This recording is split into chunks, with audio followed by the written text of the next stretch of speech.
En un moment en què el món sembla anar cap a la confrontació, nosaltres triem una altra via, més multilateralisme. Això vol dir més diàleg, més negociació i regles compartides, en comptes de tornar a la llei del més fort. El multilateralisme no són només paraules, també es demostra amb fets. Aquesta mateixa setmana, des del govern, hem reforçat la nostra col·laboració amb les Nacions Unides per impulsar un urbanisme més sostenible i resilient, aprovant la firma d'un acord que ens farà treballar de manera molt més estreta i estable amb aquest programa mundial. I també hem participat en una iniciativa com el BIMUN, en què desenes de joves simulen una sessió de l'Assemblea de Nacions Unides per entendre el seu sentit, els seus valors, el seu funcionament i per sentir-se part d'aquesta governança global.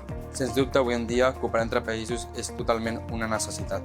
Arribar a un acord és molt més important que tenir la raó. Quan col·laborem entre països, agafem els meus interessos i els interessos dels altres països i els ajuntem per intentar crear un món on tothom pugui viure perfectament i crear una solució molt més efectiva. Acció i sensibilització, perquè en un món complex i interdependent, cooperar no és una opció, és una necessitat. I des de Catalunya hi creiem fermament.